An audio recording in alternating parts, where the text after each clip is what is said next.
Gloire, gloire, gloire à l'agneau.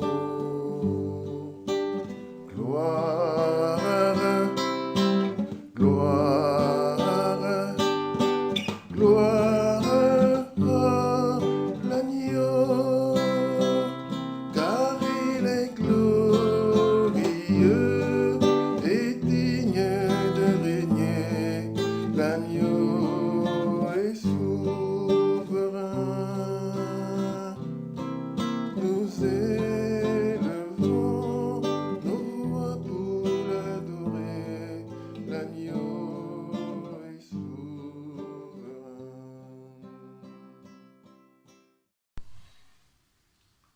Voilà. Bonjour frères et sœurs. Jean-Marc Bali, serviteur de l'Éternel. Voilà, je suis en train de faire une vidéo pour parler un peu du livre de Jacques. Alors, je souhaite la bienvenue à tous ceux qui sont là et donc pour me présenter un petit peu plus. Donc, je suis pasteur d'une église qui se trouve dans le 13e arrondissement de Paris, pasteur de l'église Bethesda.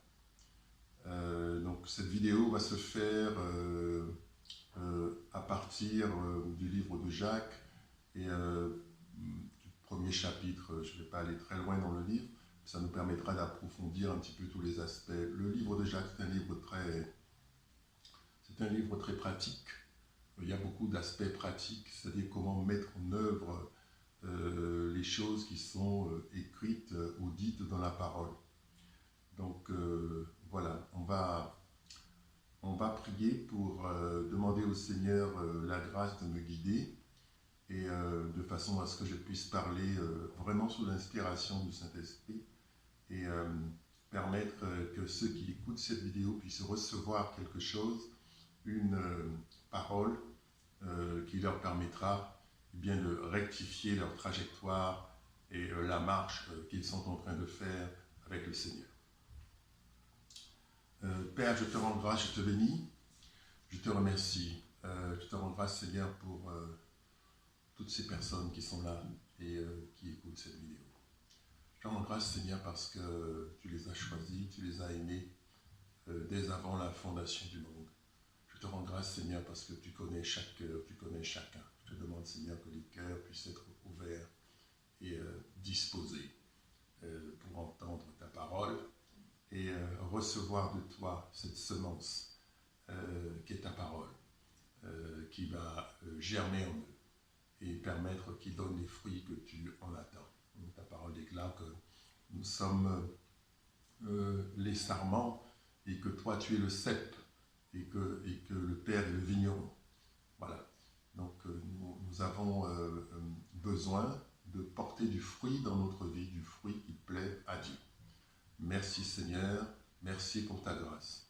Je prends autorité maintenant pour tout esprit, contre tout esprit impur, toute entité spirituelle qui veut agir, s'opposer à cette prédication de l'évangile, de la parole de Dieu. Je vous commande, esprit impur, au nom de Jésus-Christ, de quitter ces lieux, de ne pas intervenir en aucune façon. Je vous commande de quitter, de ne plus revenir dans le nom de Jésus-Christ. Amen. Alors on va commencer par présenter un petit peu Jacques. Jacques, plusieurs traditions définissent l'auteur du livre de Jacques. Pour ma part, celle qui prévaut, je pense, c'est celle qui dit que ce Jacques qui a écrit cet épître est le demi-frère de Jésus. Oui. Demi-frère de Jésus, ça veut dire quoi? Ça veut dire que Marie a eu Jésus de façon surnaturelle, comme c'était annoncé dans la parole, avec la visitation de l'ange, mais ensuite elle a mené vie commune avec son mari de façon tout à fait naturelle, et ils ont eu des enfants de façon naturelle. Et rappelons-nous ce passage de l'Évangile où Jésus est interpellé en lui disant ta mère et tes frères te cherchent, et à lui de répondre, ma mère et mes frères sont ceux qui écoutent la parole de Dieu, qui la mettent en pratique. Donc ça veut bien dire qu'il a eu sur le plan charnel des frères et bien sûr une mère. Mais voilà, Marie n'est pas restée sans enfant après Jésus. Elle a vécu sa vie de femme tout à fait naturellement. Ça n'enlève rien à ce qu'elle a fait pour le Seigneur. C'est une servante. Elle a servi le Seigneur. Le Seigneur l'a choisie pour qu'elle puisse donner chair, os à son fils Jésus. Mais une fois que le travail est fait, que le fils est né, mais elle a pu avoir d'autres enfants de façon tout à fait naturelle. Ça ne rabaisse aucunement sa valeur et sa pureté, d'accord, sa sainteté vis-à-vis de Dieu. Donc, je pense qu'il faut être quand même réaliste. C'est un gros problème, je pense, qui est lié à la sexualité, sur laquelle on ne parle pas beaucoup. Et on est un peu, on va dire, gêné. On veut voilà, présenter des choses dans un aspect de pureté pour que ça soit adoré, respecté. Non, les choses de Dieu nous sont accessibles. Et la sexualité, c'est Dieu qui l'a créée. Il l'a créée pour un cadre. Il l'a créée dans le cadre du mariage entre un homme et une femme. Voilà. Et je dirais, toute autre combinaison n'est pas de Dieu. Voilà. Donc, une fois qu'on a compris ça, voilà, il faut être en paix avec ces choses-là. Donc, c'est le demi-frère de Jésus, d'accord. Il a eu d'autres frères, et il a été un enfant qui a dû jouer avec Jésus, qui a dû, voilà, lui demander des choses, parler avec lui, etc., sans se douter qu'il était à côté du Fils de Dieu. Vous voyez ? Il arrive que dans les familles, certaines personnes aient des destinées qui sont totalement fulgurantes par rapport aux autres. Et on a du mal à croire que de cette famille, de notre famille, puisse naître une personne, un frère, une sœur, qui a une destinée d'envergure sans commune mesure avec ses origines. Et qui sont les premières personnes, n'est-ce pas, le plus souvent, à combattre cette destinée-là, mais ce sont les gens de la famille qui disent, mais enfin, on te connaît. Tu ne vas pas me dire aujourd'hui que tu es, je ne sais pas, que tu es président de la République. Tu vas me dire aujourd'hui que tu es ceci ou cela, quelle grandeur. Non, mais tu te prends pour qui? Ouais. Et donc, c'est arrivé un petit peu à Jésus. Si on regarde dans le livre, parce que en fait, la prédication est axée sur le livre de Jacques, mais je vais quelquefois faire des parallèles avec d'autres versets dans d'autres livres. Par exemple, dans le livre de Jean chapitre 7, à partir du verset 3, il est écrit à propos des frères de Jésus, qui doutaient, n'est-ce pas, de son appel. Et ses frères lui dirent, Jean 7, à partir du verset 3, et ses frères lui dirent, pars d'ici et va en Judée, afin que tes disciples voient aussi les œuvres que tu fais. Personne n'agit en secret lorsqu'il désire paraître. Si tu fais ces choses, montre-toi toi-même au monde. Car ses frères non plus ne croyaient pas en lui. Vous voyez ? Donc, première difficulté pour Jésus, c'est que ceux de son environnement, papa, maman, les frères, etc., sont un peu dubitatifs. Rappelez-vous qu'il est encore parti au temple à l'âge de 12 ans et il a dû rappeler la prophétie à ses parents en leur disant « Ne savez-vous pas que je dois m'occuper des affaires de mon père ?» Quelquefois on entend les choses, on nous les dit, mais malheureusement le propre de l'homme c'est d'oublier. On oublie les choses, on n'est pas constant. Et donc quelque temps après, la parole donnée par Dieu tombe dans l'oubli. Voilà. Quelqu'un d'autre a connu ça aussi, c'est Joseph. Rappelez-vous Joseph, celui qui... l'un des fils de Jacob, qui va parler d'un rêve qu'il a eu, où sont évoqués dans le rêve des symboles, le soleil, la lune, les étoiles, et bien sûr, tous les astres se mettent en situation de soumission par rapport au soleil, etc. Donc le Seigneur est en train de lui annoncer un petit peu ce qu'il allait devenir, et lui, tout heureux, il va annoncer ça à qui? Aux membres de sa famille. Mais nous voyons ce que ça lui a coûté. Il s'est fait haïr, détesté, il s'est fait vendre en esclavage, on a même essayé de le tuer, ses frères, ses propres frères ont essayé de le tuer. C'est le frère aîné Ruben qui a pris sa défense en disant non, quand même, vous ne pouvez pas le tuer, c'est votre frère. Mais s'il n'était pas intervenu, vraisemblablement que Joseph n'aurait pas pu aller au bout de sa mission. Il a été vendu en esclavage, il est passé par toutes sortes de situations, tout ça à cause de sa destinée. Et enfin, Jésus va dire aussi, un prophète n'est méprisé que dans sa patrie et dans sa parenté. Ouais. Donc, le point de départ n'a rien à voir avec le point d'arrivée.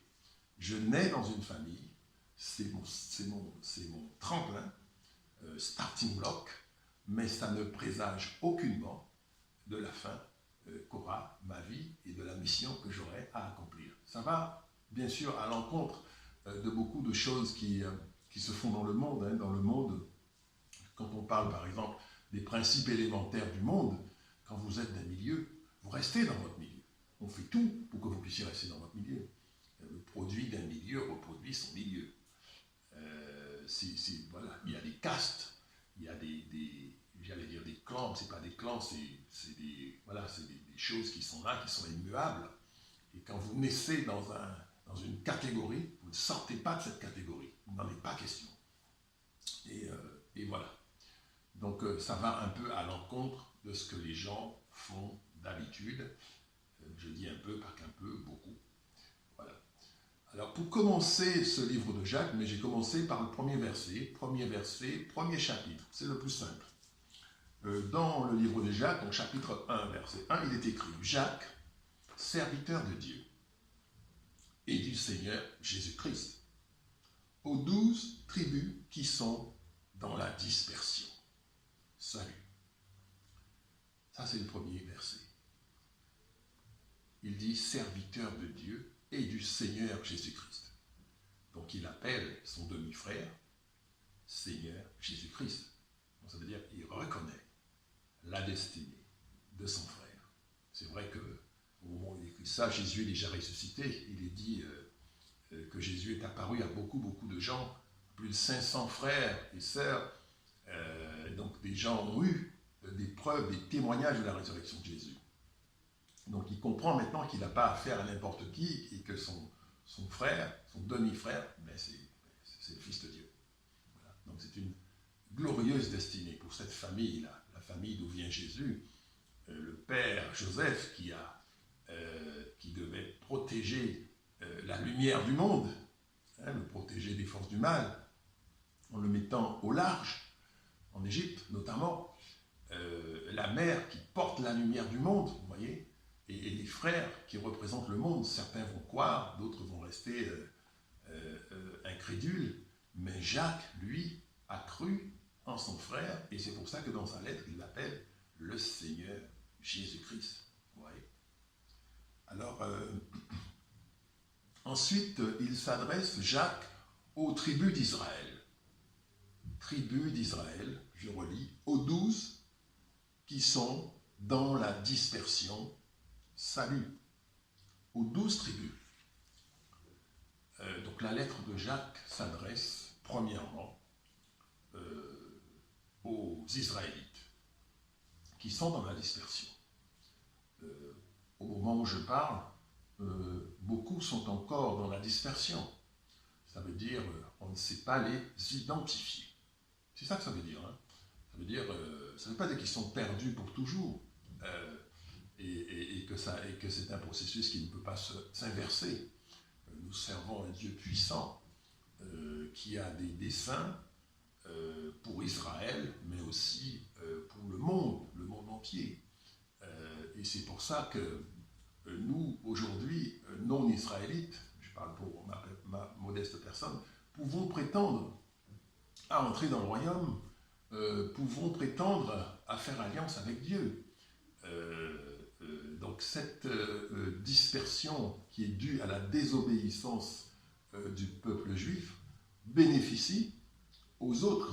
On voit quand même la sagesse de Dieu là, qui permet que d'autres peuples, que d'autres personnes puissent à leur tour être en alliance avec lui. Il est dit que la désobéissance, comment dirais-je, l'endurcissement d'Israël vis-à-vis du Messie, vis-à-vis de Jésus-Christ, va durer jusqu'à ce que les nations puissent entrer dans le salut. Donc c'est vraiment la sagesse de Dieu qui s'exerce là et qui a un dessein qui concerne le monde entier.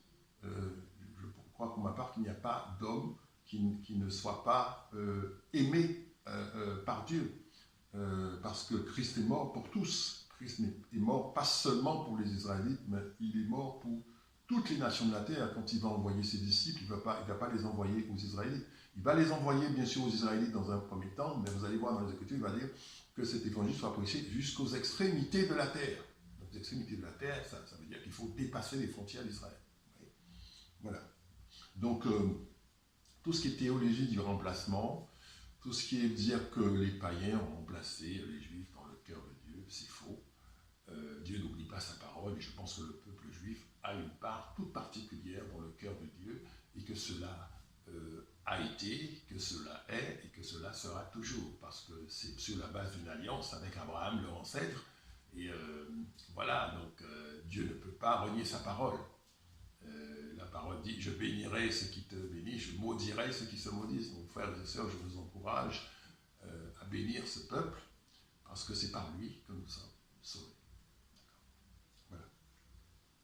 Ensuite, verset 2, vous voyez, verset 2 où il est écrit, donc chapitre 1, verset 2, livre de Jacques, pardon, je me range un petit peu la jambe. Mes frères, regardez comme un sujet de joie complète les diverses épreuves auxquelles vous pouvez être exposés, sachant que l'épreuve de votre foi produit la patience. Mais il faut que la patience accomplisse parfaitement son œuvre, afin que vous soyez parfaits et accomplis sans faillir en rien. Les épreuves de notre foi. Jacques parle des épreuves, il parle de la finalité des épreuves. Des épreuves n'ont pas lieu dans nos vies, simplement pour pouvoir dire, tu sais, mon frère, la vie est dure. Hein? Non, c'est pas ça le but. Une épreuve peut être difficile, mais dans la pensée de Dieu, l'épreuve a un but, c'est un moyen, ça sert à quelque chose. À quoi ça sert? Ça sert à forger notre foi. Ça sert à forger notre foi. Dieu, par les épreuves par lesquelles il nous fait passer, nous forge notre foi. On peut prendre l'image d'un forgeron qui, lorsqu'il doit former un objet métallique, ça peut être n'importe quoi, ça peut être une épée, qu'est-ce qu'il fait? Il prend une masse métallique brute et la met dans le feu. La met dans le feu qui représente l'épreuve. Il la met dans le feu, la température monte, le métal rougit, mais ce faisant, ce métal rougi devient plus malléable. Donc, on jette le métal dans le feu pour le rendre plus malléable. Et nous, c'est pareil. Nos épreuves vont nous rendre plus malléables. On parle aussi de brisement, plus malléable, et donc permettre à Christ d'agir dans notre vie, de changer notre vie, de transformer notre vie. D'accord? Et par ailleurs, bien sûr, lorsque nous voyons son œuvre, cela va faire que c'est notre foi qui va être transformée. Vous voyez? Donc, il dit, Jacques, que notre foi produit aussi la patience. La patience, ça veut dire attendre. On est souvent très impatient parce qu'on ne comprend pas pourquoi. Est-ce que les choses n'arrivent pas au moment où on les désire? On est en proie à ces désirs à satisfaire. Et on vous dit, vous devez attendre. Et très souvent, on n'accepte pas ça. Et surtout, c'est parce qu'on ne le comprend pas. Et il faut savoir, quand on est un homme de Dieu, une femme de Dieu, un enfant de Dieu, que les choses doivent arriver en leur temps. En leur temps. Donc nous n'avons pas la vision de Dieu, pas toujours. Tout ce que nous avons, c'est nos désirs, nos petites visions, je dirais. Il faudrait pouvoir justement se taire et faire taire la chair et accepter ce que Dieu a décidé pour nous. C'est toujours le plus sage. Et on le sait par expérience. Parce qu'à mesure qu'on voit Dieu agir dans notre vie, à mesure qu'on comprend ce qu'il fait et comment est-ce que sa présence dans notre vie nous a été profitable, on ne peut qu'adhérer à cela, à cette sagesse-là et dire « Seigneur, je te remets ma vie ». Je pense que c'est la seule prière à faire, dire « Seigneur, je te remets ma vie ». C'est comme ça qu'on réussit aussi dans la vie, on réussit sa vie. J'avais un ami qui disait, de temps en temps, il disait, il y a une différence entre réussir sa vie et réussir dans la vie. D'accord ? Je pense qu'il avait parfaitement raison. Réussir dans la vie, c'est-à-dire, je ne sais pas, vous pouvez passer un diplôme, vous pouvez, je ne sais pas, monter une entreprise qui rapporte beaucoup d'argent, vous réussissez, etc. Mais ça, c'est bien. Ce qu'il faut regarder, c'est au seuil de votre vie, au moment de sortir du jeu, où vous allez quitter cette vie naturelle, qu'est-ce que vous allez dire? Qu'est-ce que vous allez avoir comme sentiment? Est-ce que vous allez dire, moi, c'est bien, j'ai bien vécu, donc je peux mourir maintenant? Ou est-ce que vous allez dire, j'aurais peut-être pu mieux faire parce que je me suis intéressé à des choses qui finalement n'ont pas de valeur et j'aurais dû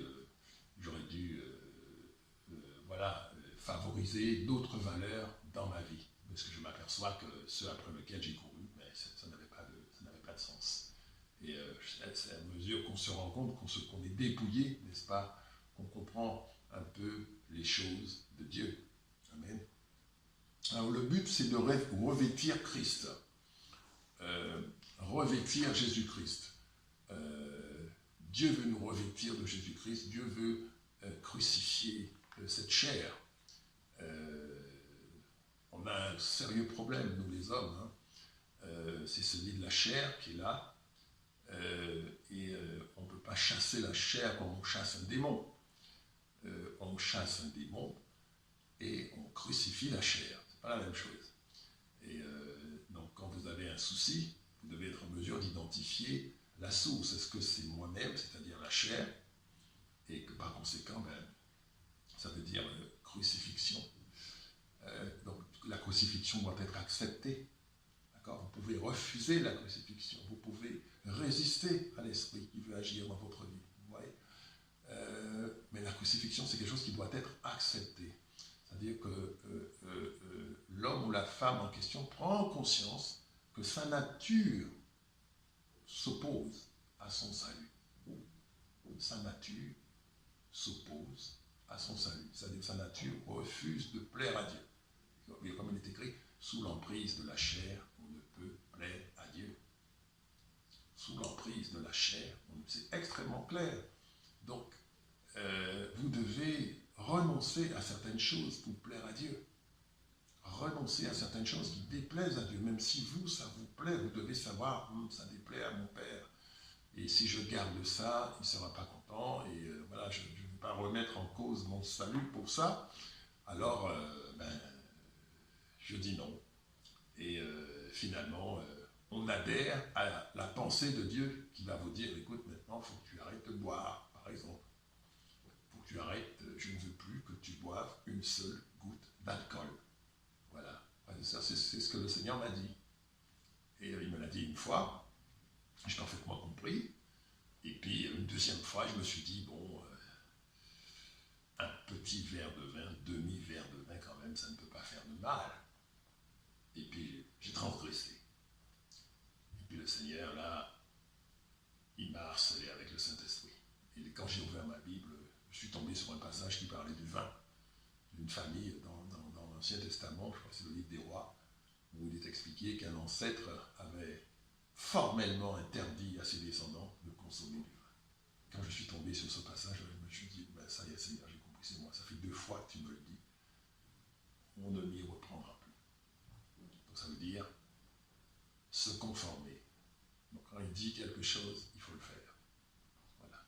Donc c'est une transformation. On est dans les mains de quelqu'un qui a décidé de faire de vous quelque chose. Vous n'êtes pas quelqu'un qui est perdu. Il y a quelqu'un qui a pris la responsabilité de dire, comme un délinquant, on l'amène dans un institut, on dit voilà, personne ne peut plus rien avec lui, c'est un délinquant, on l'envoie à l'école, il se fait mettre à la porte de tous les établissements qu'on connaît, là vous êtes vraiment le dernier, Jésus, je te l'amène. Jésus ne va pas dire, mettez-le dehors, moi j'en peux pas, il va dire, amenez-le moi.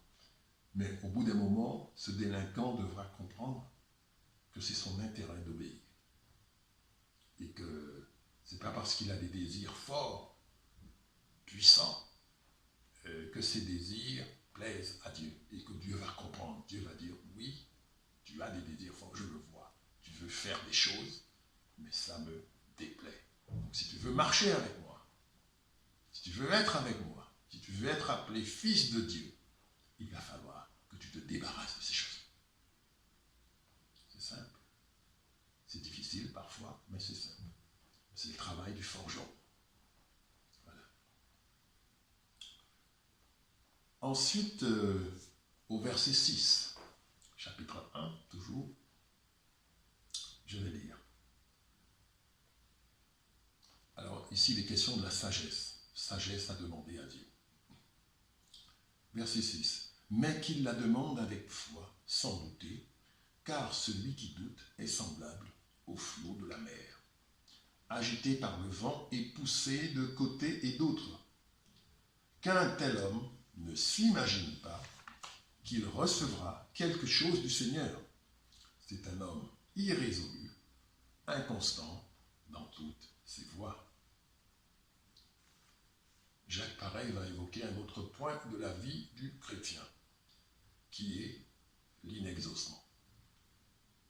Qui n'a pas été confronté à l'inexaucement? Je pense que la plupart, enfin tous les chrétiens ont expérimenté cela, c'est-à-dire que arriver devant Dieu, demander quelque chose et ne pas l'avoir. Il y a plusieurs raisons à cela. Ça peut ne pas être la volonté de Dieu. Mais Jacques ici évoque un point qui concerne notre foi. Notre foi. Notre foi, elle doit être ferme. C'est ça qu'il est en train de dire. Il ne faut pas aujourd'hui venir devant Dieu, demander quelque chose. Demain venir devant Dieu, demander quelque chose de contraire. Hein. Vouloir tout et son contraire, ça se dit, c'est une expression mondaine, qui, voilà, vouloir tout et son contraire. Non, on ne peut pas. Ça veut dire qu'avant de venir devant le Seigneur, il faut y penser. Il faut réfléchir et dire qu'est-ce que je vais demander dans cette situation-là. Qu'est-ce que je vais demander?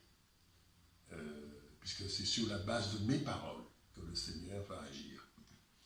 Il dit, sur la base de tes paroles, tu seras condamné, sur la base de tes paroles, tu seras justifié. Donc, qu'est-ce que je vais déposer comme parole devant le Seigneur? Vous savez, frères et sœurs, à mesure qu'on avance avec le Seigneur, il faut comprendre la gravité de ce que c'est que de marcher avec le Tout-Puissant. C'est quelque chose de grave. Et je dis ça pas pour faire peur, mais notre Dieu est terrible. Il est puissant au-delà de toute mesure. Et quand on s'adresse à lui, il faut savoir ce que on veut. Il faut savoir aussi comment on s'adresse à lui. C'est un Dieu puissant et c'est le même Dieu qui était là avant que Jésus ne se manifeste en chair. Quand vous regardez l'Ancien Testament, par exemple, vous voyez toutes les guerres, tout ce qu'il y a eu, toutes les sanctions, tout ça, c'est le même Dieu que nous servons. Ouais. Donc ça veut dire il faut faire très attention à ce qu'on va dire devant le Seigneur. Alors, ne pas être irrésolu, c'est aussi comprendre que le Seigneur peut faire plusieurs choses, peut exaucer plusieurs demandes, d'accord, et ne pas, comment dirais-je, hésiter à dire la vérité devant le Seigneur. Je pense que c'est la meilleure des choses à faire, dire la vérité au Seigneur par rapport à notre état, par rapport à notre situation. Parce que l'Esprit dit, c'est pas l'Esprit, c'est Paul qui va dire dans les des Romains, chapitre 8, partie du verset 26, il va dire nous ne savons pas prier comme il faut. Mais l'Esprit lui-même intercède par des gémissements, par des soupirs. Nous avons aussi besoin, en venant devant le trône de Dieu, nous avons besoin d'être aidés par le Saint-Esprit. Nous avons besoin que le Saint-Esprit prenne le relais, comme un avocat. On appelle d'ailleurs le Saint-Esprit le défenseur. Le défenseur, ça veut dire ce que ça veut dire. Ça veut dire que vous venez devant le trône, mais vous avez du mal à parler et à défendre votre cas. Et vous avez besoin de quelqu'un qui va devant Dieu défendre votre cas. C'est le rôle du Saint-Esprit. Le Saint-Esprit, le défenseur. Il a plusieurs casquettes, le Saint-Esprit. Je dirais une infinité de casquettes. Mais voilà, l'une de ces casquettes, c'est d'être aussi le défenseur lorsque nous venons devant le Seigneur. Vous voyez ? Donc, ne croyons pas que nous sachions les choses par nous-mêmes. Il faut demeurer dans l'humilité et demander au Seigneur toujours de nous éclairer. Et s'il nous a donné le Saint-Esprit, c'est parce qu'il sait qu'on en a besoin. Donc, je vous invite à développer une relation avec le Saint-Esprit. Parler au Saint-Esprit. Exprimer des choses au Saint-Esprit. Ne serait-ce que son sentiment, mais aussi, surtout, être sensible au Saint-Esprit. Parce qu'il faut que ça devienne un dialogue. Il faut qu'à des moments donnés, lorsque l'Esprit se manifeste, que vous puissiez entendre ce que l'Esprit vous dit. Et que vous puissiez ensemble bâtir un langage de communication commun. Ça se fait dans la sensibilité, ça se fait aussi dans l'isolement. Ce n'est pas en étant au milieu du bruit que vous allez apprendre le langage du Saint-Esprit. Il faut accepter un certain isolement et rester seul. Ça se désire aussi. Il faut être un homme de désir. Vouloir de quelque chose, ce n'est pas le vouloir aujourd'hui, demain j'ai oublié, non. Il faut, voilà, aujourd'hui, demain, après-demain, etc. Je suis, voilà, j'ai de la consistance, je suis persévérant. Voilà, la persévérance, c'est très très important. Et là, ça se bâtit. On bâtit un langage avec le Saint-Esprit. Et donc, quand j'arrive comme ça, ce sont tout ça des choses qui vont faire que mon exaucement se fera. Parce que j'ai un avocat aussi qui parle pour moi, qui parle avec moi. Et quand il me parle, je comprends. S'il me dit, lève-toi et prie, je dois me lever et prier. Il est 2h du matin, j'ai pas envie. J'ai envie de dormir, etc. Mais l'esprit me réveille, me dit, lève-toi et prie. Il sait pourquoi il me dit ça. Moi, je ne sais pas pourquoi il veut que je prie à 2h du matin. Mais lui, il sait pourquoi. Donc, qu'est-ce que je fais? Je dis, Seigneur, ok, je dois me lever. Voilà. Et je lutte, je me fais violence, hein, comme dit le Seigneur. Les violences en emparent. Le royaume de Dieu est forcé. Les violences en emparent. Si vous n'êtes pas violent, ça n'ira pas. Donc, ce corps, cette chair que nous avons, il ne faut pas trop la chérir. D'accord? Des fois, faut la soumettre à la volonté de l'esprit. Et c'est dans la mesure où on arrive à faire ça qu'on peut avoir une bonne relation à Dieu et qu'on peut effectivement servir le Seigneur de manière à ce que lui soit satisfait et qu'il puisse agréer vos actes, vos prières, vos offrandes, vos actions et toutes choses, et dire de vous que vous êtes un fils. D'accord? Voilà. Ensuite, Jacques va parler d'un autre thème qui est à partir du verset 13, toujours chapitre 1, et qui concerne la tentation.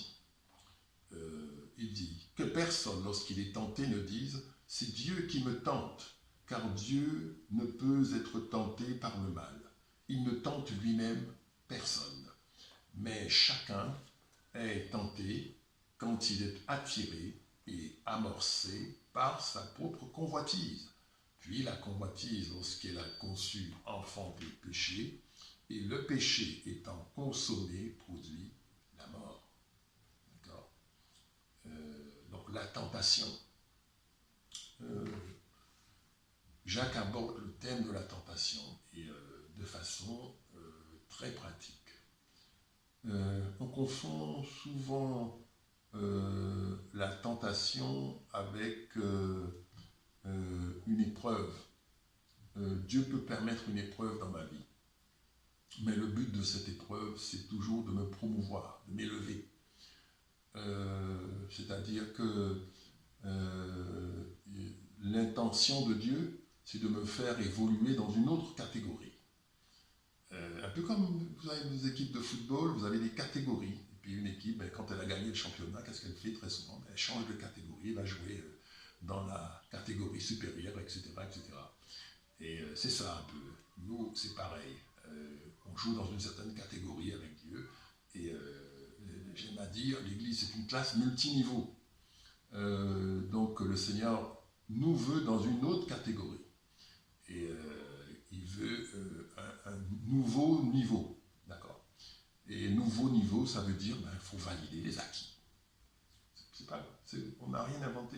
On regarde le système scolaire, c'est exactement ça. Il faut valider les acquis. Et donc, valider les acquis, ça veut dire épreuve. Épreuve. Et donc, ces épreuves-là, partent d'une intention qui est bonne, l'intention de Dieu de me promouvoir. Ouais. Contrairement à la tentation qui procède d'une autre intention. La tentation, on connaît la tentation de Ève, la tentation, ça a pour but de trouver une faille et de justifier une sanction ou une régression par rapport à cette faille. Donc le but, c'est de vous faire tomber. D'accord. Donc, les choses de Dieu, dans les choses de Dieu, vous avez deux ennemis. Comme je le disais tout à l'heure, vous avez votre propre chair qui peut vous tenter. Je regarde une belle femme. Le Seigneur va dire, celui qui regarde déjà une belle femme pour la convoiter dans son cœur a déjà commis l'adultère. Il n'a encore rien fait. Mais si dans son cœur, il la convoite, il a déjà commis l'adultère. Vous voyez? Vous croyez que Dieu ne voit pas ces choses-là? Il le voit parfaitement. Il le sait. Pour les femmes, c'est pareil. Hein. Je prends l'exemple de l'homme. Pour les femmes, c'est pareil. Et puis dans d'autres domaines aussi, on peut avoir une sorte de convoitise qui est une tentation. Ça va vous conduire à pécher. Donc, vous convoitez un plaisir, vous convoitez quelque chose, et ça va vous conduire à pécher. C'est ça la tentation. D'accord.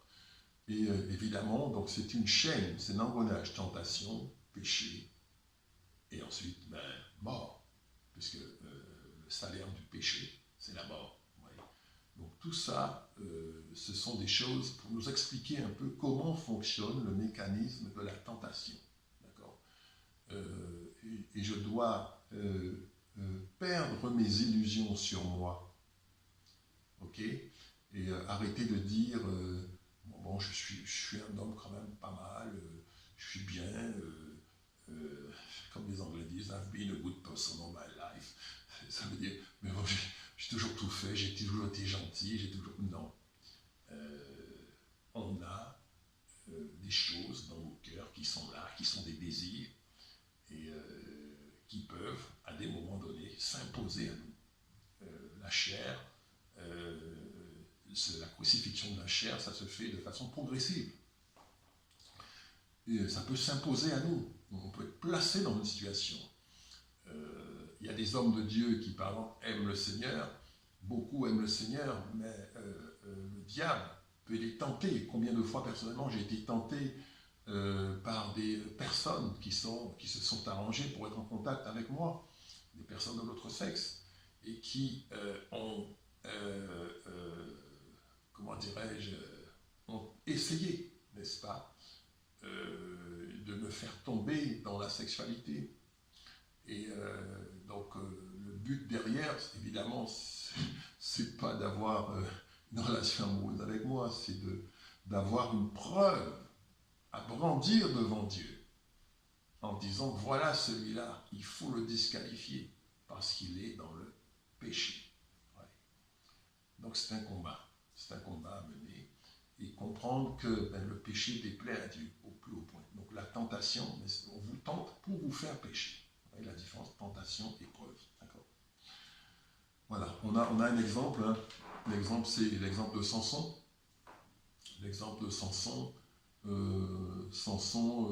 qui a une mission. On lui a dit qu'il a une mission, il faut qu'il libère Israël des Madianites, quoi, qui viennent et qui tiennent le pays des Philistins. Ouais, c'est ça, Philistins. Et donc, ensuite, il rencontre cette femme et il est séduit. D'accord. Il est séduit. Le fait qu'il soit séduit, ce n'est pas un souci en soi. Mais ce qui est un souci en soi, c'est qu'il va oublier qui il est et il va oublier son alliance avec Dieu. Ouais.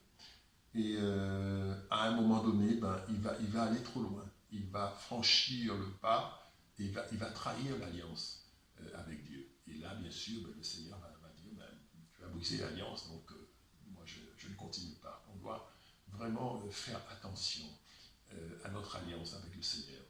Et c'est comme ça qu'il est tombé. Et donc voilà, il aurait pu épouser Dalila, ça aurait pu très bien se passer, mais n'empêche que Dalila était envoyée, d'accord, elle était envoyée contre lui, et donc il a été, voilà, il a séduit, il est allé trop loin, voilà. C'est important de comprendre quand on est face à une tentation, pour pouvoir l'éviter et pour pouvoir fuir quand on n'est pas à la hauteur. Il y a des paroles qui disent fuyez l'impudicité. Il y a des moments où vous serez placé dans une situation où vous ne serez pas capable de résister. Donc, quand on voit qu'on est dans une situation comme ça, on n'est pas capable de résister, on va être tenté. Voilà, on sait déjà qu'on est vulnérable. Mais qu'est-ce qu'on fait humblement? On se déplace et on se met au large parce qu'on sait qu'il y a un risque et qu'il y a une tentation. Voilà. Ensuite, Jacques va parler de la colère. Colère au verset 19.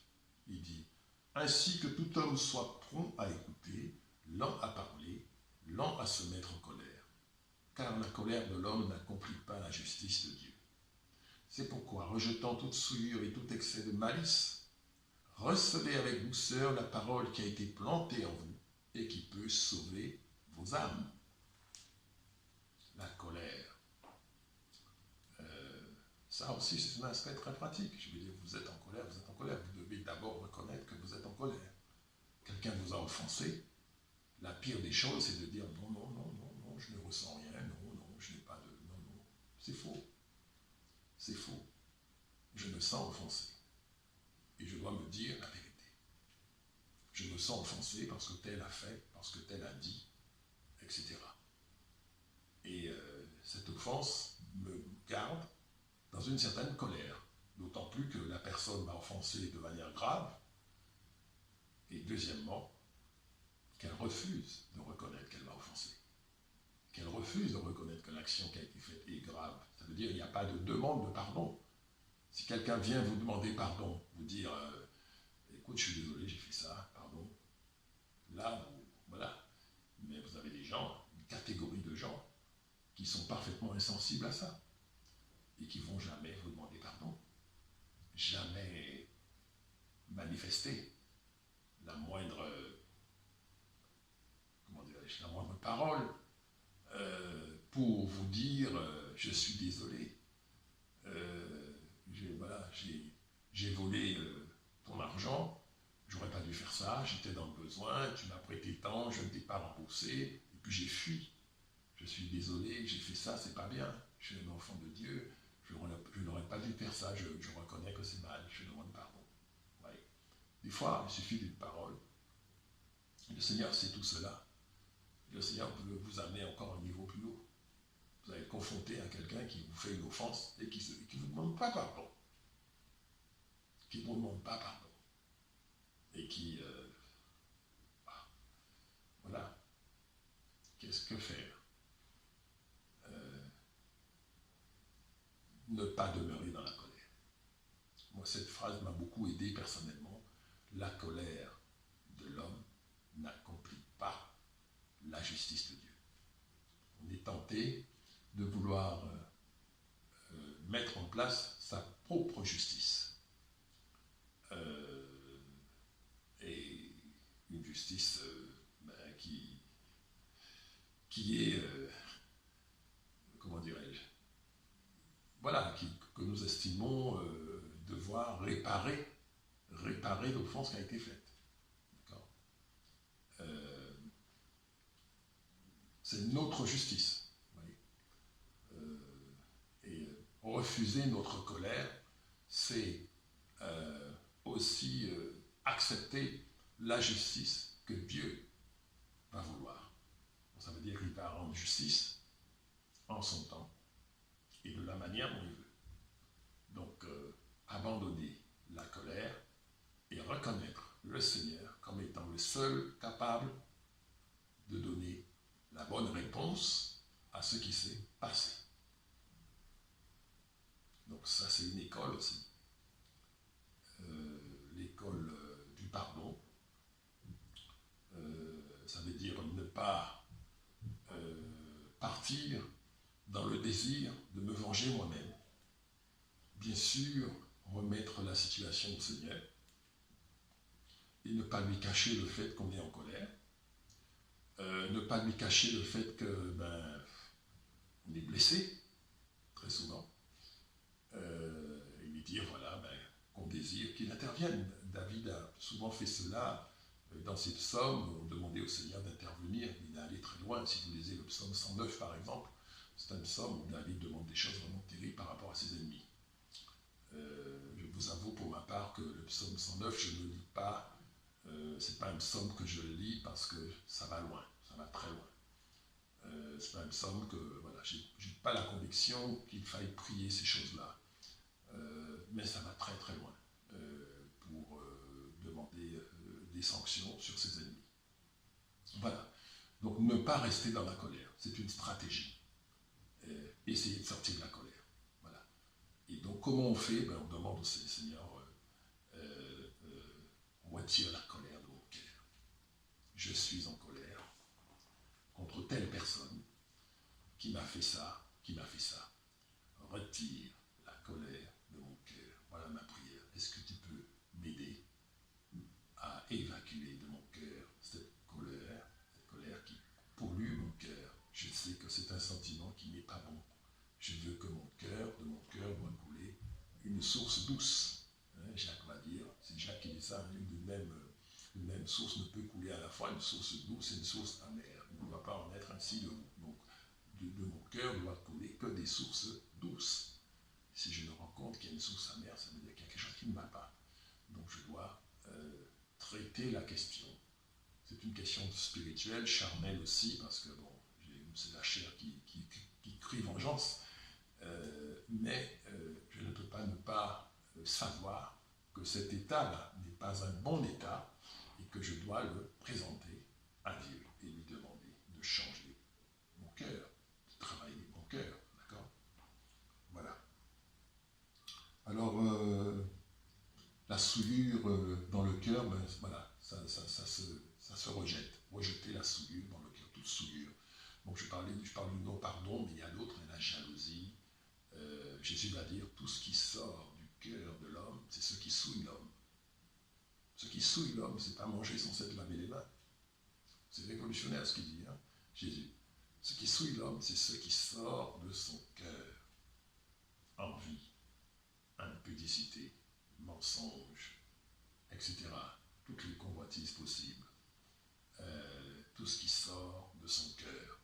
Ouais. Donc ce cœur va être purifié. ce qui n'est pas, bon. Voilà. Donc voilà ce qu'il dit au sujet de la colère. On peut aller plus loin. Je vais terminer sur le livre de Jacques, donc le premier chapitre, en parlant d'un sujet qui concerne ce que c'est que la parole.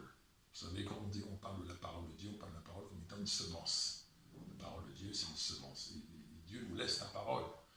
La parole est une lampe, c'est une lumière aussi. Il y a beaucoup de manières de définir la parole de Dieu. On parle de Jésus comme étant la parole. D'accord ? On est dans Jacques chapitre 1, verset 23. On va s'arrêter là pour cette partie et vraisemblablement je vais continuer après.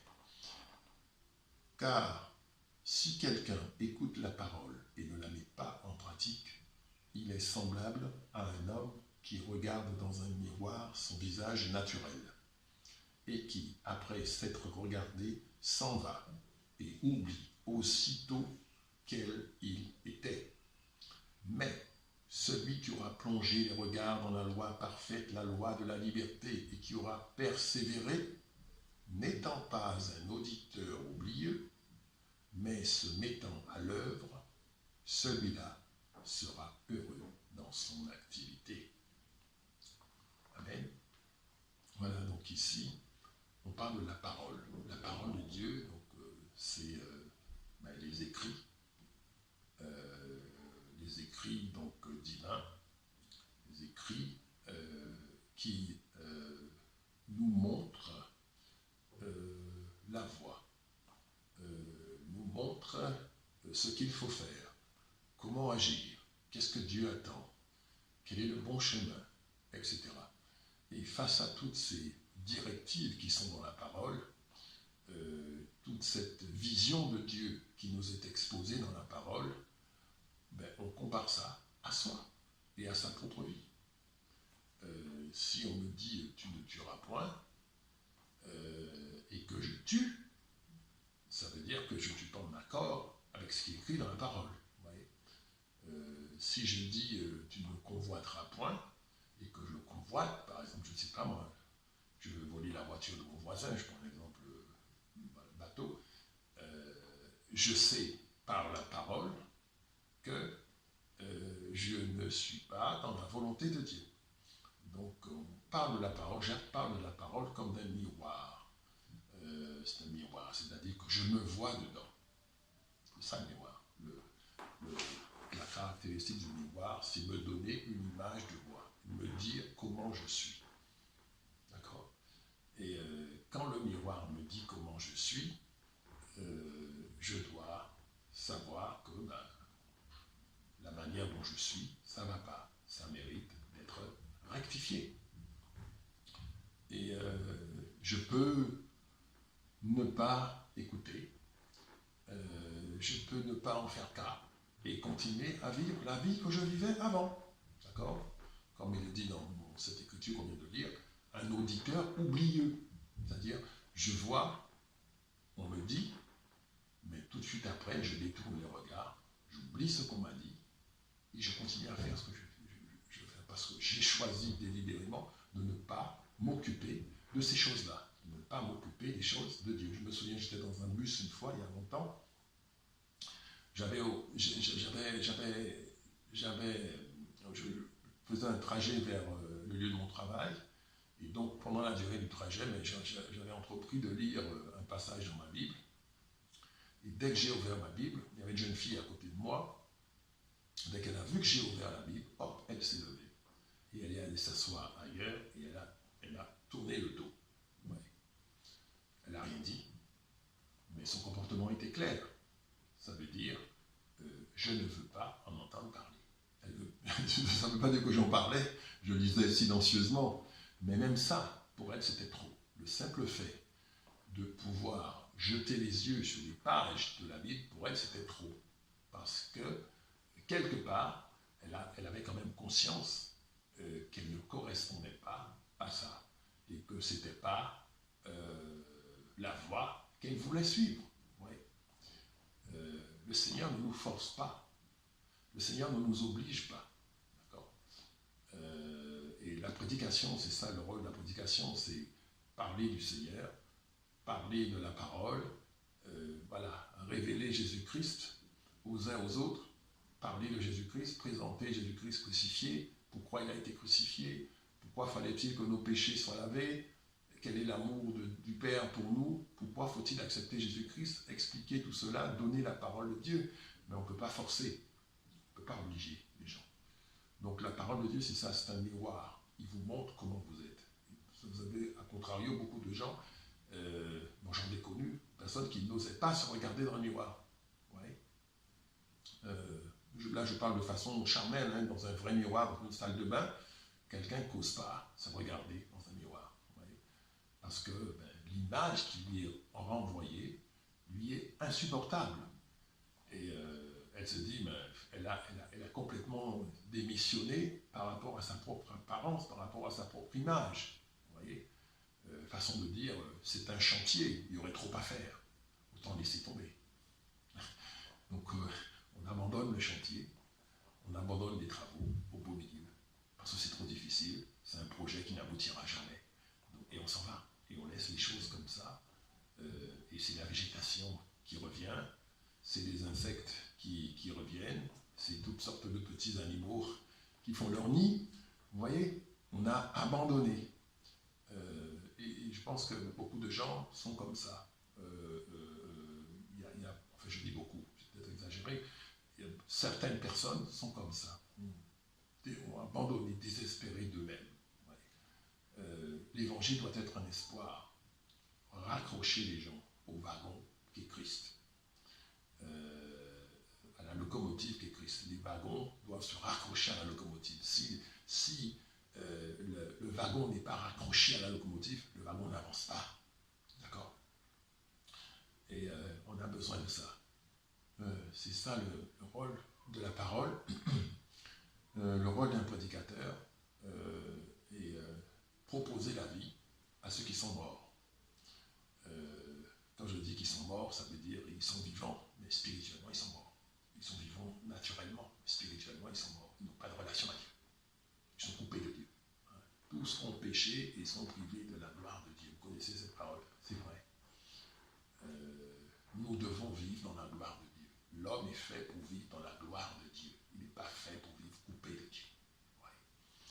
Donc c'est ça mon travail. Et j'espère que nous irons plus loin dans la compréhension du livre de Jacques. Voilà. Je vous souhaite une bonne journée, bonne méditation de la parole. N'hésitez pas à me contacter. Vous verrez apparaître donc en début, en fin de vidéo, un numéro de téléphone où vous pourrez me contacter si besoin, pour échanger, pour parler, pour critiquer, remettre en question. Je ne sais pas, il est possible qu'il arrive quelquefois qu'on se trompe de façon involontaire dans les références bibliques qu'on dit, ou autrement. Voilà. Donc si quelqu'un a quelque chose à apporter et qui fasse avancer le royaume, eh bien je serai preneur. Je vous souhaite une bonne fin de journée et je vous dis à bientôt, que le Seigneur vous bénisse. À bientôt, c'était Jean-Marc Valli, votre humble serviteur. Gloire,